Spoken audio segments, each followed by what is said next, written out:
No operation, no painkiller. చిన్న injection ద్వారా మోకాలు మరియు నడుము నొప్పులకు దీర్ఘకాలిక పరిష్కారం. డాక్టర్ ప్రకాష్ గుడిపూడి. 18 ఏళ్ల అనుభవం, 8,000కు పైగా హ్యాపీ పేషెంట్స్. సంప్రదించండి. ఎలైడ్స్ pain and pain management centre, Hyderabad. Back to news. Telangana ప్రభుత్వం అసెంబ్లీలో విడుదల చేసిన శ్వేతపత్రాలకు కౌంటర్గా బీఆర్ఎస్ శ్వేతపత్రం విడుదలకు సిద్ధమైంది. ఇందుకోసం పవర్ పాయింట్ ప్రెజెంటేషన్ రెడీ చేసింది. బీఆర్ఎస్ ప్రభుత్వంపై ప్రస్తుత కాంగ్రెస్ పార్టీ చేస్తున్న విమర్శలకు శ్వేతపత్రం ద్వారా వివరణ ఇవ్వాలని ప్లాన్ చేసింది. తెలంగాణ భవన్లో నేడు BRS working president KTR power point presentation ఇవ్వనున్నారు. ఈ మేరకు ట్విట్టర్ వేదికగా కేటీఆర్ వెల్లడించారు.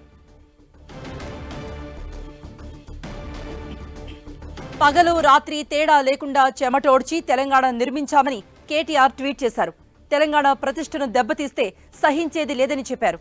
తెలంగాణను విఫల రాష్ట్రంగా చూపే ప్రయత్నం చేస్తే సహించబోమని హెచ్చరించారు. అన్ని రంగాల్లోనూ అగ్రగామిగా ఉన్న రాష్ట్రాన్ని అవమానిస్తే ఎట్టి పరిస్థితుల్లో కూడా ఊరుకోబోమంటూ స్పష్టం చేశారు. గణాంకాలు సహా వాస్తవ తెలంగాణ ముఖ చిత్రాన్ని వివరిస్తామన్నారు. అప్పులు కాదు, రాష్ట్రం సృష్టించిన సంపదను ఆవిష్కరిస్తామని కేటీఆర్ తెలిపారు.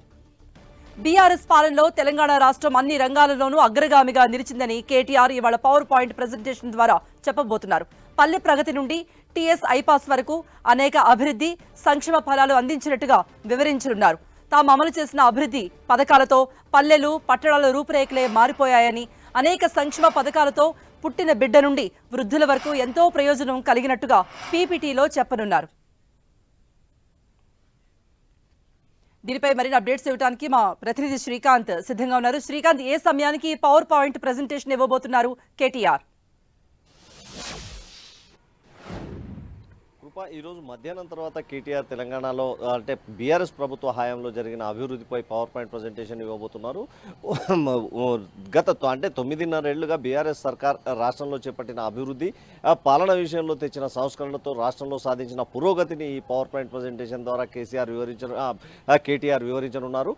ఇటీవల జరిగిన అసెంబ్లీ సమావేశాల్లో అంటే అధికార పార్టీ ఈ రాష్ట్ర ప్రభుత్వం అంటే గత 9.5 ఏళ్ల కాలంలో జరిగిన అప్పులను తెలియజేసే విధంగా ఆర్థిక శ్వేతపత్రాన్ని విడుదల చేసింది. అదేవిధంగా పవర్ విద్యుత్ కొనుగోళ్ల ఒప్పందాలలో కూడా అవినీతి జరిగిందంటూ దానిపై కూడా విచారణకు ఆదేశించింది. ఈ నేపథ్యంలో అన్ని రంగాల వారీగా కూడా పూర్తి స్థాయిలో పవర్ పాయింట్ ప్రజెంటేషన్తో ప్రజలకు పూర్తి సమాచారం అందించాలన్న ఆ నిర్ణయానికి బీఆర్ఎస్ వచ్చింది. అందులో భాగంగానే ఈరోజు కేటీఆర్ తెలంగాణ భవన్లో పవర్ పాయింట్ ప్రజెంటేషన్ చేయనున్నారు.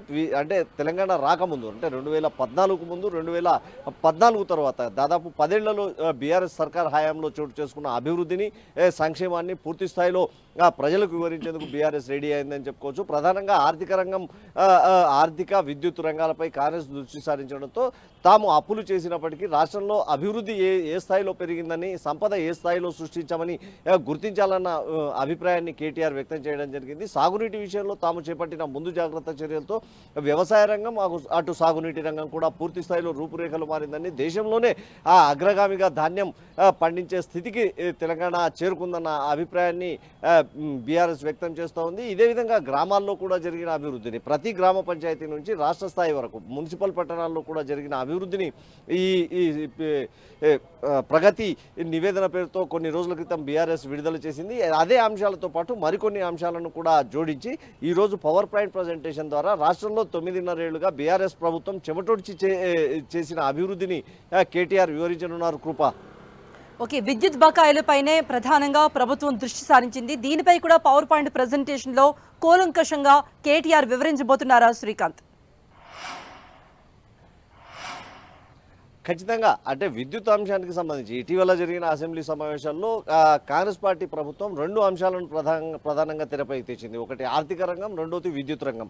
ఆర్థిక రంగంపై అప్పుల రాష్ట్రం అంటూ సర్కార్ బీఆర్ఎస్ను తప్పుపట్టింది. అదేవిధంగా విద్యుత్ రంగంలో కూడా అవినీతి చోటు చేసుకుందన్న ఒక ఆరోపణను తెరపైకి తెస్తూ విద్యుత్ రంగంలో జరిగిన ఒప్పందాలపై పూర్తి స్థాయిలో విచారణ జరిపిస్తామని ప్రభుత్వం ప్రకటించింది. ఈ నేపథ్యంలో విద్యుత్ రంగంలో తాము చేసిన సంస్కరణల కారణంగా 24 గంటల విద్యుత్ రాష్ట్రంలో దేశంలో ఎక్కడ లేని విధంగా అందుతున్న విషయాన్ని ప్రతిపక్ష పార్టీలు గుర్తించాలని అంటే అప్పట్లోనే బీఆర్ఎస్ చెబుతూ వచ్చింది. ఇప్పుడు కూడా అదే అంశాన్ని ప్రధానంగా ప్రస్తావించే అవకాశం ఉంటుంది.